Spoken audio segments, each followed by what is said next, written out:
Oke, shalom, selamat pagi semuanya. Kita bersyukur, terima kasih pada Tuhan pagi hari ini. Kita boleh bangun lagi dengan tubuh yang sehat, tubuh yang kuat. Dan pagi hari ini kita boleh lagi menghampiri tahta kasih karunia Tuhan. Dengan hati yang bersyukur, dengan mulut yang penuh dengan pujian. Sungguh hanya Tuhan yang layak dipuji. Sebab hanya Tuhan yang layak ditinggikan dalam hidup kita. Kita muliakan Tuhan dengan tubuh kita atas firman Tuhan. Sebab itu, mari juga terus kita jaga kesehatan. Sehingga dengan tubuh yang sehat, kita bisa memuliakan Tuhan di sepanjang umur hidup kita. Bapa, kami bersyukur, kami berterima kasih kepadamu. Pagi hari ini kami boleh bangun dengan tubuh yang sehat dan kuat. Kami bersyukur buat anugerah-Mu dalam hidup kami. Kami mau terus jalani hari-hari hidup kami. Dan terus Kau pimpin kami dengan hikmat-Mu. Sehingga kami dapat menikmati hidup hari-hari kami. Dan hidup kami jadi berkat dan inspirasi bagi banyak orang. Bapa, kami bersyukur pagi hari ini mengawali lagi hari yang baru yang Kau beri bagi kami. Kami boleh datang di hadapan hadirat-Mu, menaikkan pujian, penyembahan, pengagungan bagi nama-Mu. Sebab kami rindu seumur hidup kami. Kami bernyanyi bagi-Mu, kami bermazmur bagi-Mu. Sebab sungguh terlalu banyak hal yang sudah Kau kerjakan dalam hidup kami. Itu yang mau kami renungkan, itu yang mau kami syukuri di sepanjang umur hidup kami. Terima kasih Tuhan. Ya Tuhanku, aku hendak bernyanyi bagi-Mu selama ku hidup. Ya Allahku, aku hendak bermazmur bagi-Mu selagi ku ada. Sekali lagi mari katakan, ya Tuhanku, ya Tuhanku, aku hendak bernyanyi bagi-Mu selama ku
ajaib dalam hidup kami,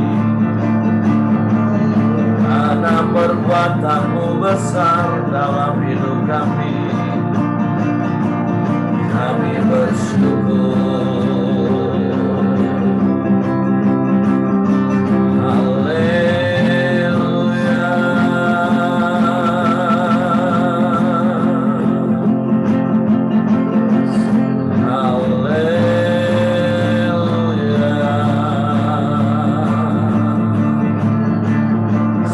Kami mau di sepanjang umur hidup kami,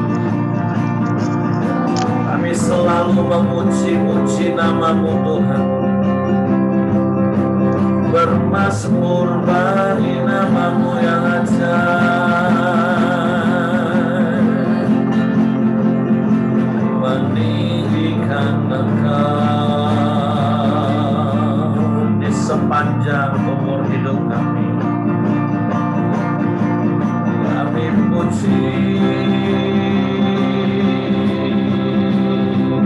Kami sembah,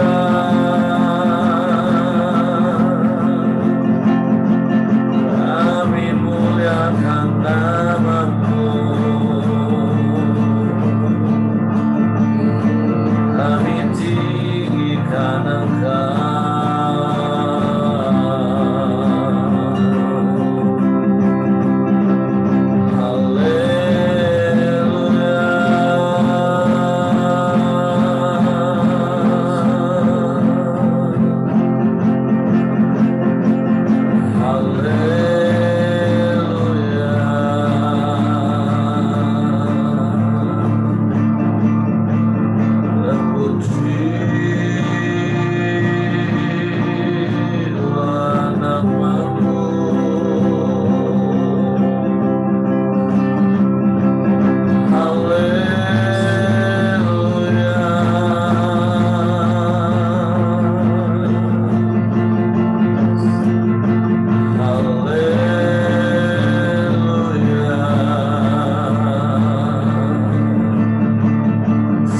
Nama-Mu ajaib Tuhan, sebab nama-Mu besar, nama-Mu berkuasa di bumi di surga. Segala kuasa bertekuk lutut dalam nama-Mu, Yesus.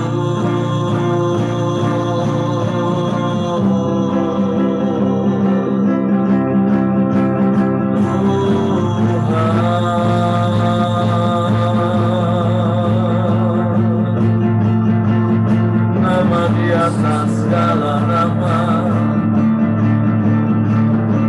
nama-Nya yang olehnya kami diselamatkan. Yesus, Yesus, Yesus Tuhan. Haleluya.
Kami puji Engkau, kami muliakan nama-Mu, Yesus Tuhan.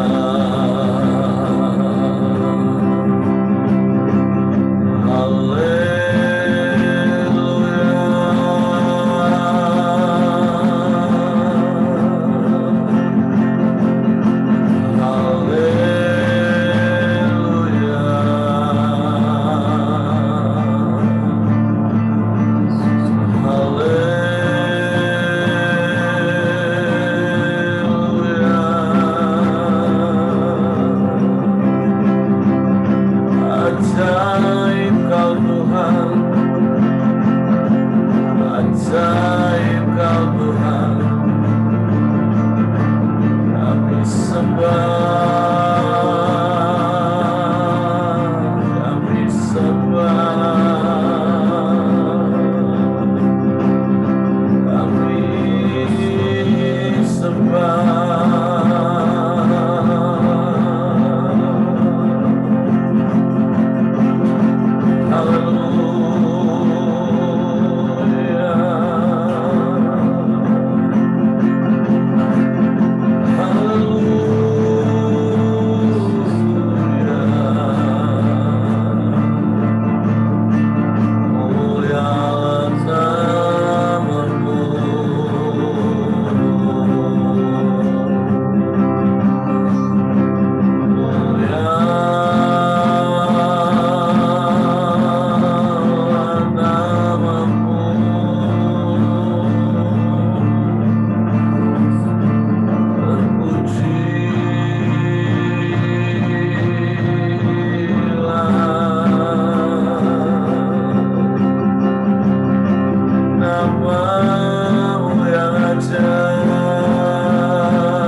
Ajaib Engkau Tuhan,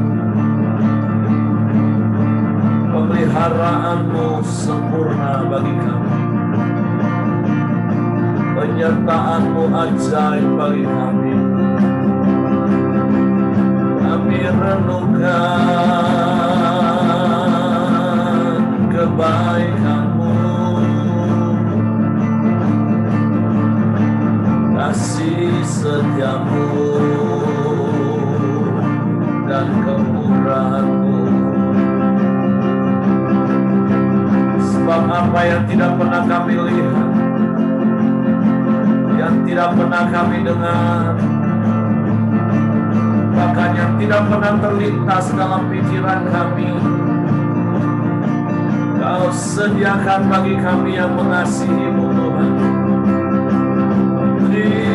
Terima kasih. Terima kasih Tuhan. Sungguh Engkau Allah yang ajaib bagi kami. Engkau Allah yang dahsyat bagi kami. Sebab itu kami mau terus percaya hanya kepada-Mu, pada semua janji-janji-Mu. Sebab firman-Mu ya dan amin bagi kami Tuhan. Engkau setia menggenapi firman-Mu. Terima kasih.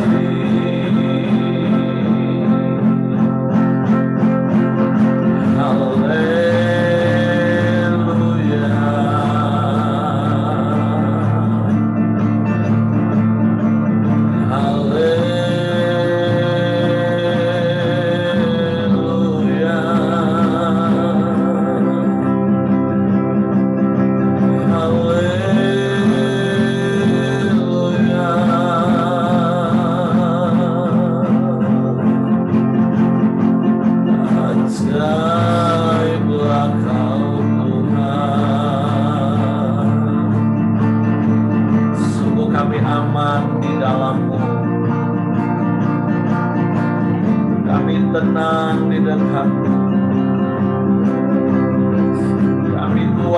sebab Engkau yang menopang kami. Tak tergoyahkan oleh apapun. Sebab Engkau Immanuel yang beserta dengan kami. Engkau yang tidak pernah meninggalkan kami. Engkau yang tidak pernah membiarkan kami. Terima kasih, terima kasih. Terpujilah nama-Mu selamanya.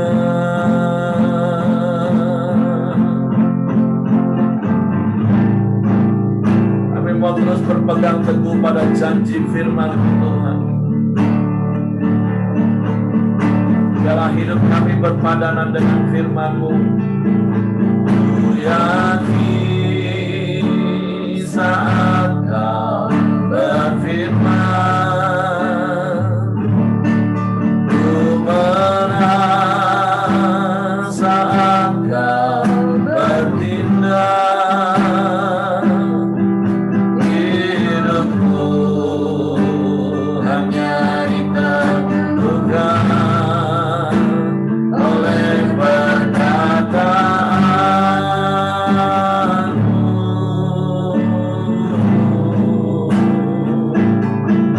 Ku aman karena Kau menjaga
bagi Tuhan tak ada yang tak mungkin.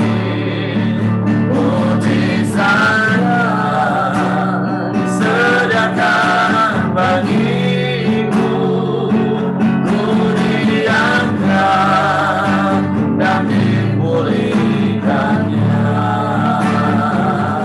ku diangkat dan dipulihkannya, ku diangkat dan dipulihkannya.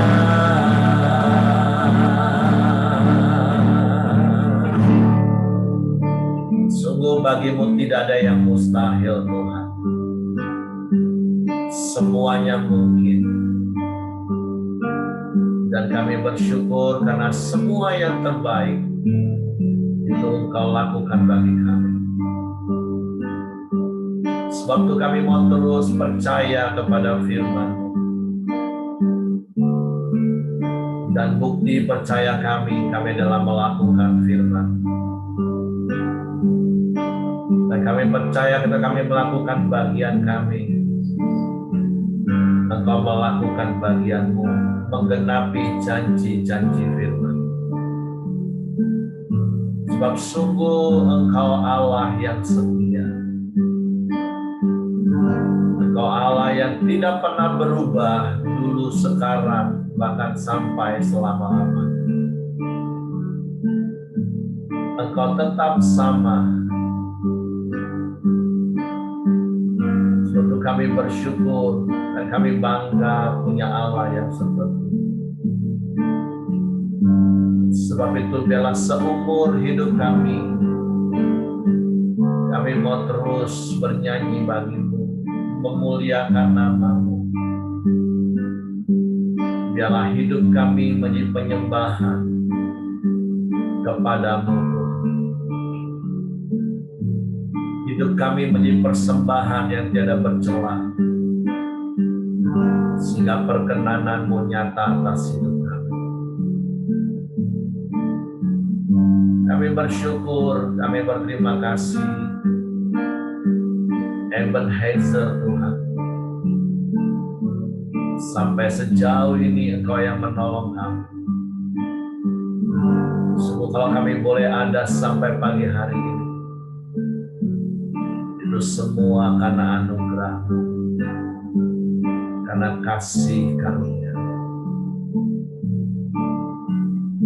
Bapa, kami bersyukur pagi hari ini, sebab itu kami mau siapkan lagi hati kami untuk firman-Mu. Roh Kudus, tolong kami untuk mengerti firman-Mu, untuk kami memahami firman-Mu, sehingga kami percaya firman-Mu dan kami melakukannya. Kami sambut firman-Mu pagi hari ini dalam nama Yesus Tuhan. Haleluya, haleluya, haleluya. Amin. Oke, silakan Ibu Ros. Ya. Halo, dengan kedengaran suaranya, Pak? Oke. Renungan pagi kita diambil dari Kisah Para Rasul, pasalnya yang ke-24, ayat 1 sampai 27. Saya bacakan ya. Berikutnya tentang Paulus di hadapan Felix. 5 hari kemudian datanglah Imam Besar Ananias bersama-sama dengan beberapa orang tua-tua dan seorang pengacara bernama Tertulus. Mereka menghadap wali negeri dan menyampaikan dakwaan mereka terhadap Paulus. Paulus dipanggil menghadap dan Tertulus mulai mendakwa dia. Katanya, Felix yang mulia, oleh usahamu kami terus-menerus menikmati kesejahteraan, dan oleh kebijaksanaanmu banyak sekali perbaikan yang telah terlaksana untuk bangsa kami. Semuanya itu senantiasa dan di mana-mana kami sambut dengan sangat berterima kasih. Akan tetapi supaya jangan terlalu banyak menghabiskan waktumu, aku minta supaya engkau mendengarkan kami sebentar dengan kemurahan hatimu yang terkenal itu. Telah nyata kepada kami bahwa orang ini adalah penyakit sampar, seorang yang menimbulkan kekacauan di antara semua orang Yahudi di seluruh dunia yang beradab, dan bahwa ia adalah seorang tokoh dari sekte orang Nasrani. Malahan ia mencoba melanggar kekudusan bait Allah. Oleh karena itu kami menangkap dia dan hendak menghakiminya menurut hukum Taurat kami. Tetapi kepala pasukan Lisias datang mencegahnya dan merebut dia dengan kekerasan dari tangan kami. Lalu menyuruh para pendakwa datang menghadap engkau. Jika engkau sendiri memeriksa dia, dapatlah engkau mengetahui segala sesuatu yang kami tuduhkan kepadanya. Dan juga orang-orang Yahudi menyokong dakwaan itu dengan mengatakan bahwa perkara itu sungguh demikian. Lalu wali negeri itu memberi isyarat kepada Paulus bahwa ia boleh berbicara. Maka berkatalah Paulus, aku tahu bahwa sudah bertahun-tahun lamanya engkau menjadi hakim atas bangsa ini. Karena itu tanpa ragu-ragu aku membela perkaraku ini di hadapanmu. Engkau dapat memastikan bahwa tidak lebih dari 12 hari yang lalu aku datang ke Yerusalem untuk beribadah. Dan tidak pernah orang mendapati aku sedang bertengkar dengan seseorang atau mengadakan huru-hara, baik di dalam bait Allah maupun di dalam rumah ibadat atau di tempat lain di kota. Dan mereka tidak dapat membuktikan kepadamu apa yang sekarang dituduhkan mereka kepada diriku. Tetapi aku mengakui kepadamu bahwa aku berbakti kepada Allah nenek moyang kami dengan menganut jalan Tuhan, yaitu jalan yang mereka sebut sekte. Aku percaya kepada segala sesuatu yang ada tertulis dalam hukum Taurat dan dalam kitab nabi-nabi. Aku menaruh pengharapan kepada Allah sama seperti mereka juga, bahwa akan ada kebangkitan semua orang mati, baik orang-orang yang benar maupun orang-orang yang tidak benar. Sebab itu aku senantiasa berusaha untuk hidup dengan hati nurani yang murni di hadapan Allah dan manusia. Dan setelah beberapa tahun lamanya aku datang kembali ke Yerusalem untuk membawa pemberian bagi bangsaku dan untuk mempersembahkan persembahan-persembahan. Sementara aku melakukan semuanya itu, beberapa orang Yahudi dari Asia mendapati aku di dalam bait Allah. Sesudah aku selesai mentahirkan diriku, tanpa orang banyak dan tanpa keributan.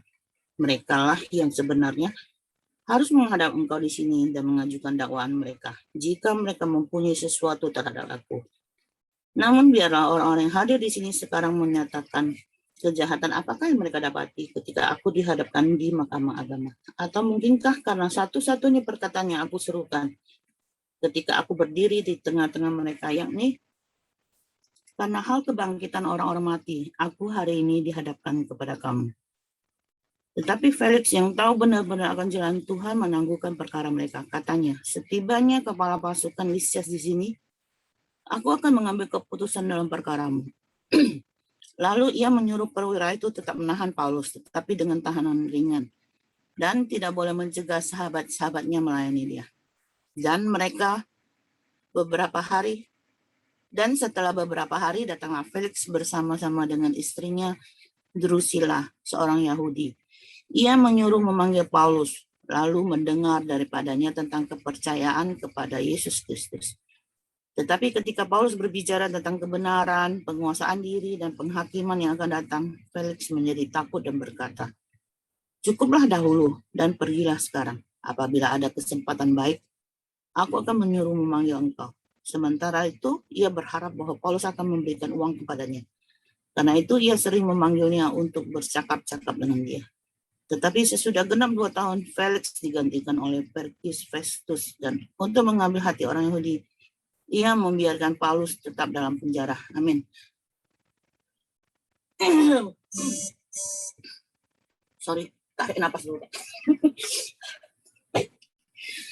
Ya, yang saya dapat dari perikop ini, selain tentang ketenangan Paulus, ketegasan Paulus, juga Paulus ini pribadi yang kuat dan dia adalah orang yang berespon benar. Apostel bilang dia berespon benar. Sebab kita baca tadi, orang-orang Yahudi bahkan pakai pengacara untuk mendakwa dia. Tapi Paulus tuh hebatnya dia berjuang, kalau bisa dikatakan berjuang sendiri ya, selain dengan Yesus tentunya di pihak dia. Kenapa aku katakan berjuang sendiri? Dia tidak ada pengacara, tidak ada penatua berdiri di pihak dia. Pada awalnya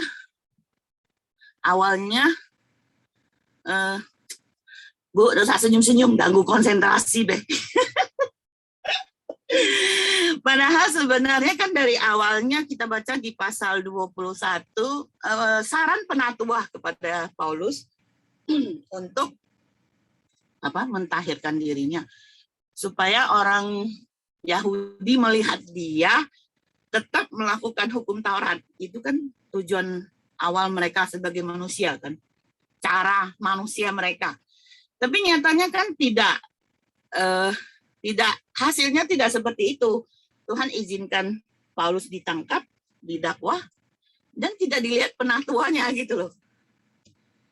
Jadi penatua pun tidak kirim pengacara untuk dia. Jadi yang saya dapat dari sini, kalau misalnya kita punya kecewa sama penatua, sama pemimpin, PKS, berespon benar kayak Paulus.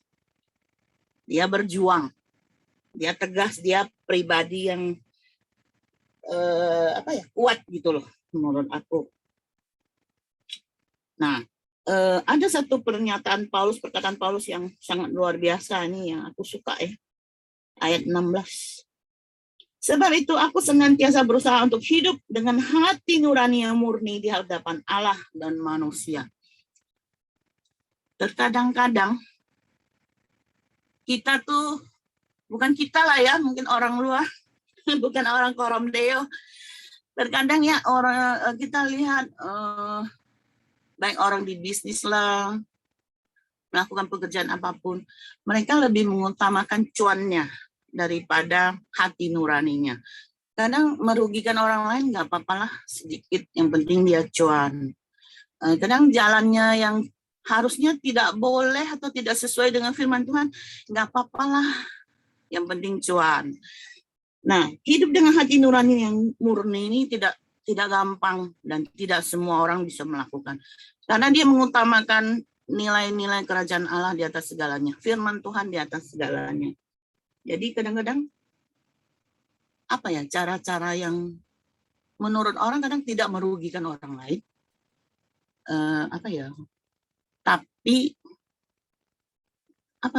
kalau menurut mereka bisa tidak merugikan orang lain, boleh gitu. Misal kayak saya pernah katakan dulu ya, kalau menurut saya masuk sekolah nggak usah suap, nggak usah sogok, mau masuk yang bagus. Kalau masuk ya berarti Tuhan izinkan masuk, kalau nggak masuk ya cari yang lain. Kadang-kadang saya lihat orang bisa suap, itu kan menurut saya tidak sesuai dengan firman Tuhan, tidak mengandalkan Tuhan. Hati nuraninya tuh gimana gitu loh. Tidak jadi contoh lah. Jadi hidup dengan hati nurani yang murni itu bisa jadi contoh seperti Paulus ini. Ya, jadi hebat Paulus ini. Selain Yesus tentunya pribadi yang sangat kuat. Terus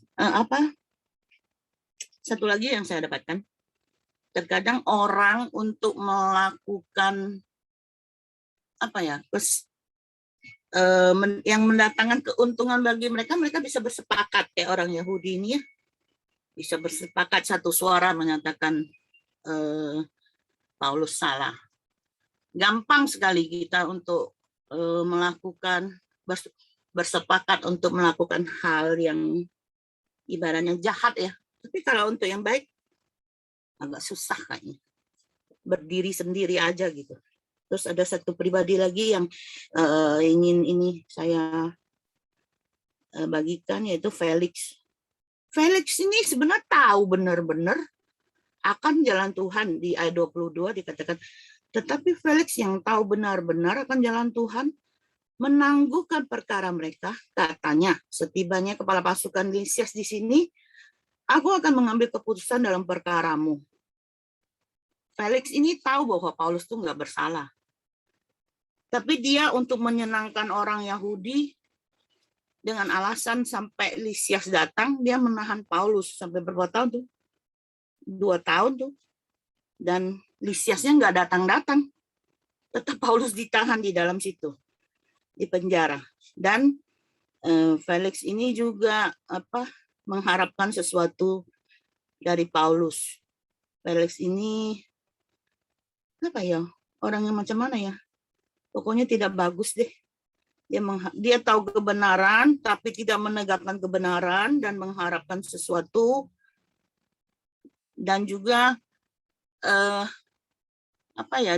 ketika dia berbincang dengan Paulus mengatakan tentang penguasaan diri lah, penghakiman lah, dia takut. Seharusnya kalau orang yang dikatakan gitu, pasti kita cepat-cepat bertobat, bukan? Tapi dia malah mengelak. Aneh kalau menurut aku pribadi Felix ini.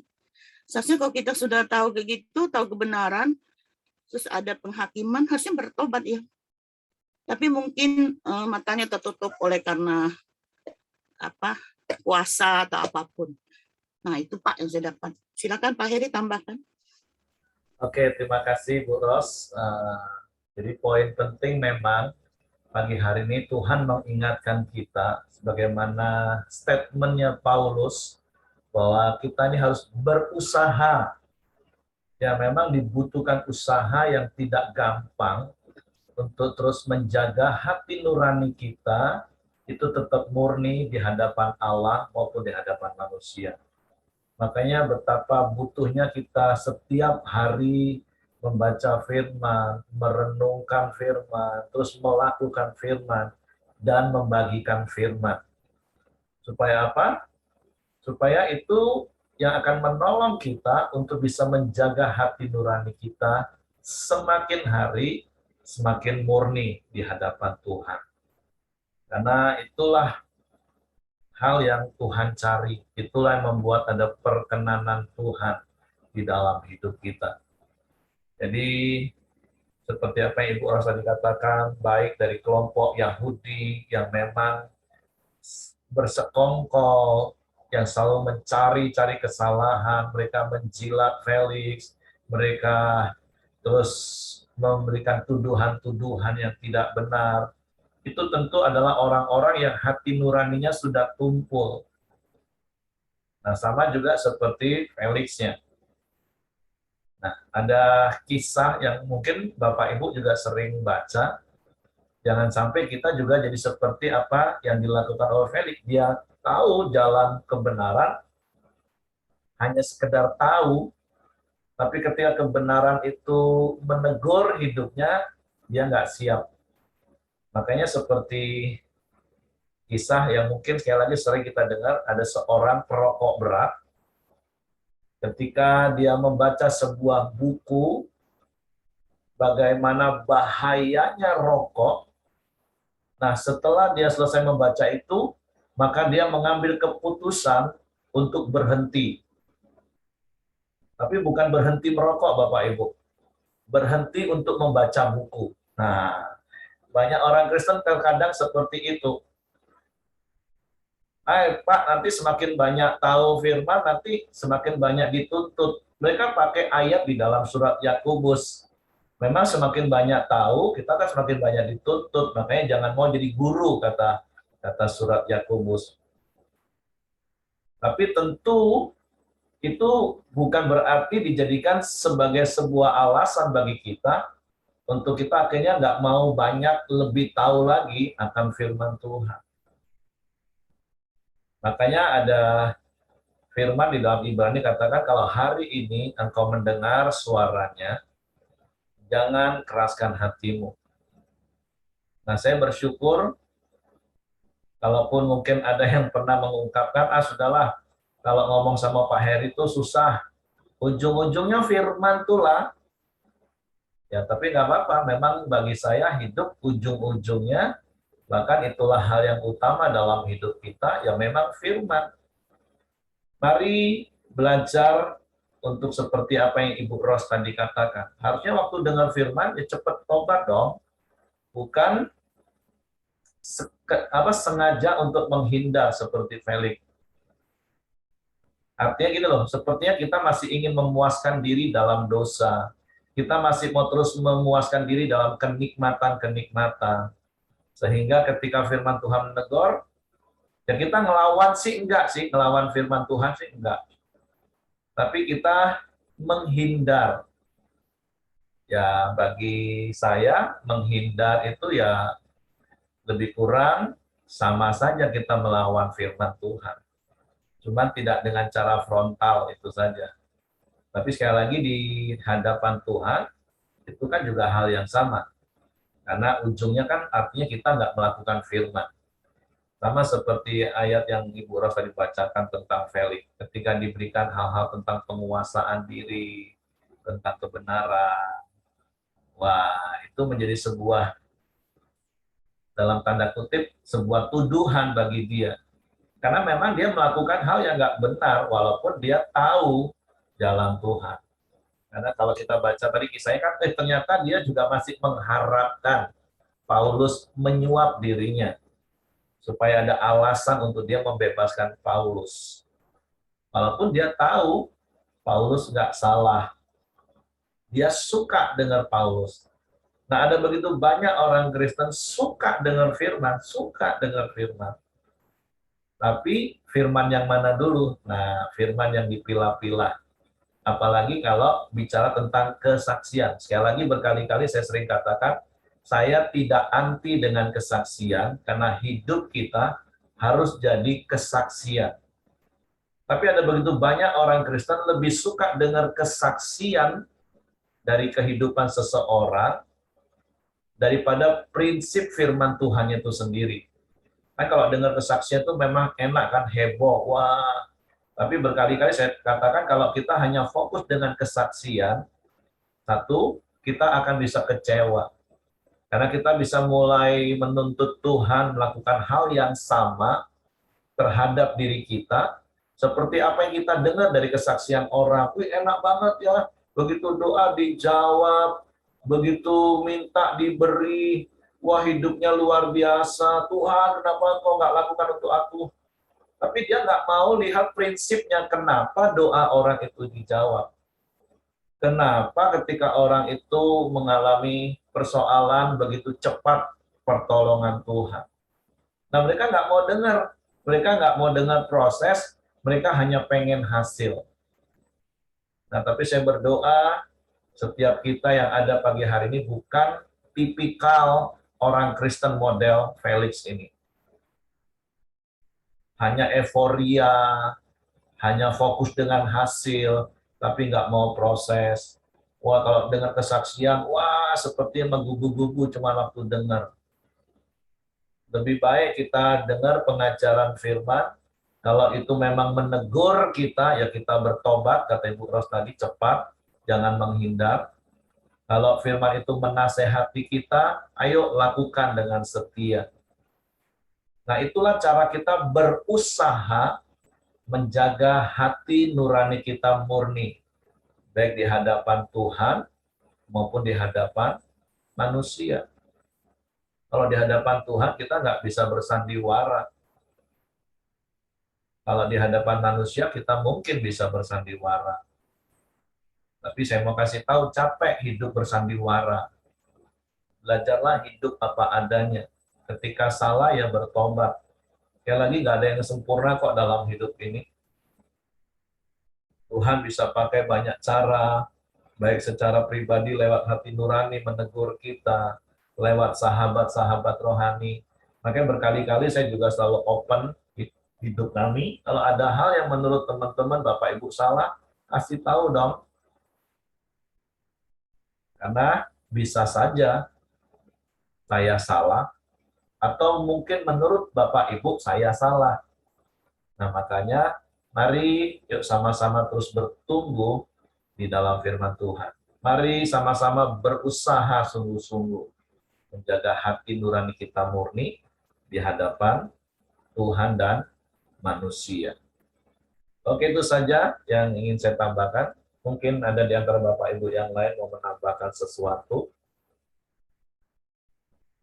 Kalau tidak ada, Saya silakan kepada Bapak Hengki. Mari kita masuk dalam doa. Silakan John. Ya, mari kita masuk dalam doa pagi kita hari ini. Bapak, kami bersyukur untuk kebenaran firman-Mu. Bila Tuhan, kami pagi hari ini boleh belajar untuk tetap menjaga hidup kami, hidup dengan hati nurani yang murni Tuhan. Bagi dalam dengan Engkau maupun dengan manusia Tuhan. Kami Tuhan, saat kami ditegur oleh kebenaran firman-Mu, kami dapat bertobat Tuhan. Terima kasih Tuhan Yesus, pagi hari ini mau bersatu hati, mau berdoa, menyerahkan Tuhan, kau teman dan saudara kami Tuhan, Yoni Tuhan, lagi sakit kanker, lipoma Tuhan, stadium 4 Tuhan. Dia sudah menjalankan kemo 3 kali Tuhan. Tuhan, biarlah lewat ini, dia boleh menerima Engkau sebagai Tuhan dan Juru Selamat. Lewat perkara ini, dia boleh percaya kepadamu. Serahkan Joni dalam tangan-Mu dan kuasa-Mu yang bekerja Tuhan. Dan juga kirim orang-orang untuk mengajarkannya Tuhan, memperkenalkan Engkau kepadanya. Terima kasih juga Tuhan Yesus. Kami juga berdoa menyerahkan acara WPA Tuhan tanggal 17 dan 19 Mei ini Tuhan. Biarlah kuasa-Mu bekerja lewat semua ini Tuhan. Pekerjaan-Mu semakin nyata Tuhan di seluruh dunia ini Tuhan. Terima kasih juga Tuhan Yesus. Pagi hari ini juga kami berdoa menyerahkan mamanya Ibu Caca dalam tangan-Mu Tuhan. Percaya semua proses Tuhan, kesehatannya semakin dipulihkan. Dalam nama Yesus Engkau pulihkan. Juga menyerahkan Ibu Caca yang dalam perjalanannya menuju Jakarta juga Tuhan sertai, Tuhan pimpin senantiasa. Ya, pelindungan dan penyertaan-Mu penyertai Tuhan dan keluarganya. Terima kasih juga Tuhan Yesus. Pagi hari ini kami juga berdoa menyerahkan Mama mertua Pak Johan dalam tangan-Mu Tuhan. Ada pelindungan dan penyertaan-Mu dan kasih karunia-Mu, beri dia kekuatan dan kesehatan setiap hari Tuhan. Terima kasih juga Tuhan Yesus. Kami juga berdoa menyerahkan Junior Megawati Tuhan. Rencana besok akan mengadakan kemoterapi yang ketiga Tuhan.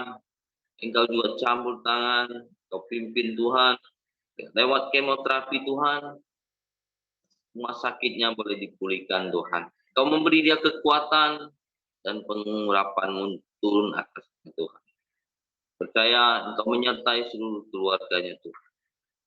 Terima kasih juga Tuhan Yesus. Engkau juga menyertai seluruh kami yang mengikuti Koramia pagi ini Tuhan. Kau senantiasa melindungi, menyertai kami semua. Terima kasih juga Tuhan Yesus.